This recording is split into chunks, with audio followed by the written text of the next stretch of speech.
Gaga Muhammad kini harus menghadapi kenyataan pahit usai divonis 4 tahun 6 bulan penjara dan denda sebesar 10 juta rupiah oleh Majelis Hakim di Pengadilan Negeri Jakarta Timur. Meski keputusan hakim sudah diketuk, Gaga, sapaannya, masih mengupayakan keringanan hukuman dengan mengajukan banding. Sementara ibunda Gaga, Jana Riah, mengungkapkan hukuman yang diberikan kepada putranya itu terlampau berat. Menurutnya, pengorbanan Gaga merawat Laura selama setahun lebih bisa dijadikan pertimbangan majelis hakim. Namun nasi telah menjadi bubur, vonis sudah dijatuhkan, dan inilah curahan hati ibunda Gaga Muhammad. Ya, kita selaku orang tua pada dasarnya itu pasti sedih ya, pasti ada rasa sedih. Itu orang tua mana yang tidak sedih kalau seperti itu. Tapi kembali lagi bahwa kita harus menyadari bahwa apapun itu yang sudah ditetapkan oleh hakim, kita harus terima karena semuanya nggak bisa berubah, kan gitu. Jadi ya kita harus terima apapun yang diputuskan. Orang tua mana yang tidak sedih melihat anaknya yang kira-kira usianya masih seperti itu, dia harus menjalani hukuman, pasti sedih.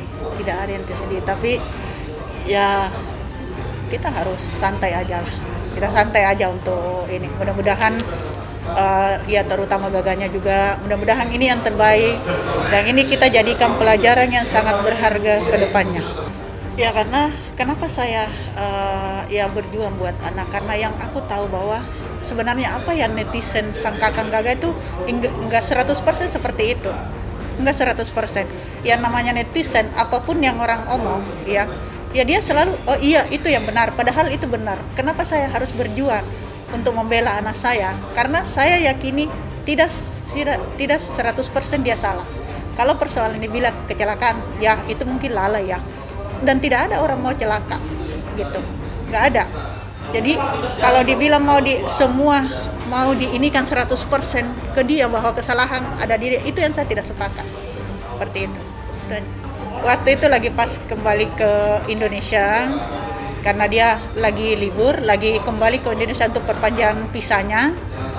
Nah, akhirnya ya sambil ada kerjaan lagi sama almarhum itu. Nah, di situ kejadian itu. Kalau itu aku nggak tahu dia kemananya, dia nggak kasih tahu. Kalau dia mau kemananya, yang aku tahu dia keluar. Dia keluar sama Laura, ada kerjaan. Persoalan dia kemana-kemana dia nggak kasih tahu. Dia nggak kasih tahu tante. Sampai di rumah sakit itu, saya udah di rumah sakit baru aku disampaikan di telepon sama Gaga bahwa, Mam, aku lagi di rumah sakit, kakak lagi kecelakaan. Jadi tante langsung ke sana, langsung ke rumah sakit, melihat itu kondisinya memang Laura, waktu saya tiba di rumah sakit itu, Laura itu dalam keadaan sadar. Dia bukan tidak sadar, lagi dalam keadaan sadar. Ya, nah sama aja. Kalau dibilang ada beberapa teman-temannya bahwa dia lagi dalam tergeletak. Dia lagi dalam tergeletak lemah. Sampai saya pun diinikan bahwa dalam tergeletak lemah saya pergi gesek ATM. Itu logikanya dari mana? Aku dikabarin Gaga itu pukul 6.30. Pukul 6.30 dia telepon tante, tapi waktu itu karena pagi, jadi kita kan yang namanya pagi, ibu-ibu di rumah itu kan nggak langsung pegang HP ya. Jadi aku lihat HP itu sekitar jam 9-an. Sekitar jam 9 pagi, aku lihat dia bilang di Melia, aku telepon balik. Enggak, baru dia ngomong, Ma, aku di rumah sakit. Saya dengan Laura kecelakaan. Jadi tante tidak banyak basa-basi, apalagi itu langsung jalan ke rumah sakit karena kebetulan rumah sakit Media dengan rumah tante itu dekat. Saya belum sempat mikir apa-apa sih waktu itu. Yang aku pikirkan ya Allah, mudah-mudahan tidak ada apa-apa, ya kan. Kalau persoalan dibilang kendaraan, aku nggak menanyakan kendaraanmu kenapa. Yang aku tanyakan adalah kamu dengan kecelakaan itu kamu kenapa, Laura kenapa, gitu. Dia bilang nggak apa-apa. Nah, jadi akhirnya tante langsung ke rumah sakit pada saat itu. Mamanya Laura itu siang baru nyampai. Pada saat saya tiba di rumah sakit adalah saya tanya Laura, udah kamu hubungi orang tuamu? Laura bilang belum. Dia bilang belum. Lalu aku bilang, tante bilang, mari saya yang hubungi. Laura bilang nggak usah Tan. Oh ya udah. Jadi akhirnya Laura bilang kita pulang aja. Dia minta pulang hari itu. Dia minta pulang karena kebetulan memang dokter jaga hari itu bilang boleh pulang kok, nggak apa-apa. Nah, Laura pun juga, oh ya udah, aku istirahat di rumah. Dia mau istirahat di rumah Gaga hari itu. Dia mau istirahat di rumah Gaga. Akhirnya pas kita angkat keluar itu, dia pas mau dinaikin di mobil itu dia merasa sakit. Tante sendiri bilang, aku nggak mau ngambil risiko, kembalikan ke dalam. Kembalikan ke dalam. Begitu dikembalikan ke dalam, tidak lama kan harus dapat ruangan.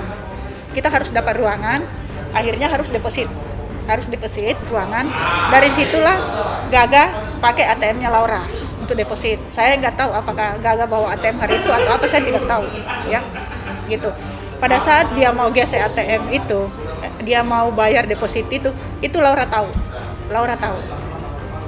Aku lihat sendiri dan dia ngangguk, gitu. Dia izin Laura berarti. Dia ambil, dia gesek, dia pergi bayar deposit itu seizin Laura, seizin almarhum. Usai Gaga Muhammad mengajukan banding, di media sosial justru viral aksi petisi yang menuntut supaya Gaga dihukum seberat-beratnya. Tidak main-main, petisi yang beredar luas di media sosial itu bahkan mencapai angka di atas 60.000 suara. Lantas, seperti apakah tanggapan Ibunda Gaga saat melihat begitu banyak orang yang menandatangani petisi meminta Gaga Muhammad dijatuhi hukuman berat? Ya kan masing-masing punya analisa ya. Itu kan petisi mengatakan berikan hukum berat. Ya kan? Ya kita ya sama-sama lah, kita Gaga juga kan mencari keadilan karena ada beberapa yang kesampingkan. Gitu. Itu kan haknya dia ngomong seperti itu. Haknya. Kita nggak bisa, sekalipun saya bilang, petisi jangan ngomong begitu, itu kamu salah, kan nggak mungkin. Ya kan? Itu haknya dia ngomong. Saya juga punya hak untuk menuntut mencari keadilan lagi buat tanah saya. Yang aku mau adalah hakim maupun jaksa itu paling tidak agak sedikit bijak lah untuk menilai persoalan ini, karena yang namanya musibah kecelakaan tidak ada manusia yang mau seperti itu. Yang namanya musibah kalau Allah berkehendak kapan saja bisa terjadi, dan hari itu juga kalau misalnya memang benar-benar itu Gaga yang harus kena musibah, harusnya Gaga lagi lebih parah dari almarhum. Tapi ya bukan saya bilang, saya bukan mau nyumpahin lagi ya. Tapi alhamdulillah Gaga waktu itu masih bisa diselamatkan. Hanya kegores di jidatnya. Nah, itu yang kenapa tidak sadar dari situ. Ya enggak? Tapi orang selalu menyalahkan Gaga, lalai, berbicara mabuk. Kan sama-sama mabuk. Kalaupun merasa bahwa Gaga hari itu mabuk, cari tumpangan lain supaya dia tidak celaka. Laura almarhum harusnya jangan ikut Gaga hari itu, tapi cari tumpangan lain supaya jangan kena musibah hari itu. Ibunda Gaga tidak hanya mengungkapkan pendapatnya tentang aksi petisi yang beredar luas di media sosial untuk memberatkan hukuman Gaga Muhammad, melainkan juga mengungkapkan ketidaksetujuannya jika kelumpuhan yang dialami Laura bukanlah 100% kesalahan putranya.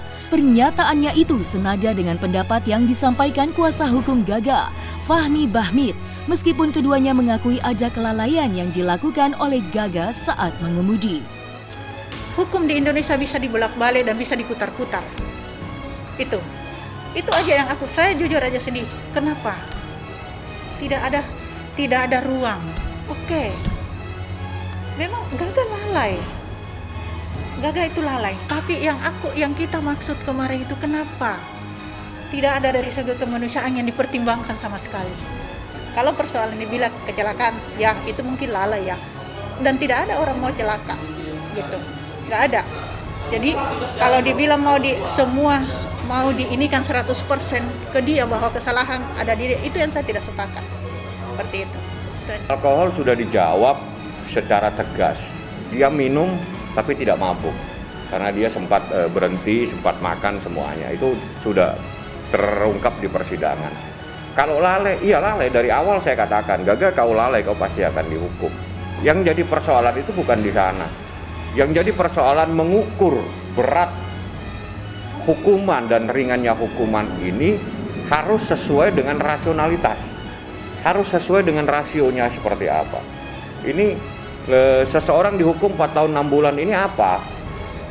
Gitu. Apa karena begitu besarnya berita yang ada di media massa sehingga menghukum itu, wah ini karena disorotin, ini karena ada sorotan proses hukum ini. Kalau ini yang dijadikan dasar, rusak sistem hukum nanti. Proses hukum, proses seseorang mencari keadilan akan kacau kalau menghukum seseorang berdasarkan opini yang berkembang ataupun adanya berita yang ada di media massa. Itu nggak baik seperti itu. Karena dari awal bahwa kasus ini disorotin betul, karena itu adalah untuk mengawal. Tapi kalau menghukum seseorang berat karena ada persoalan-persoalan seperti itu sangat tidak baik. Kalau meninggal itu nggak ada kaitannya. Kejadian 2019 meninggal 2021. Logikanya di mana?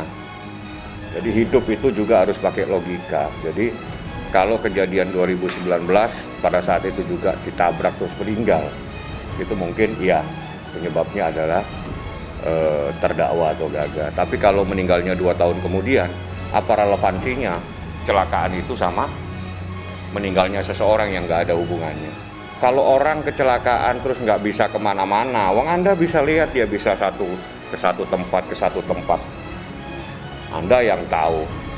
Apakah terus menyalahkan orang lain? Coba logikanya harus ada di mana?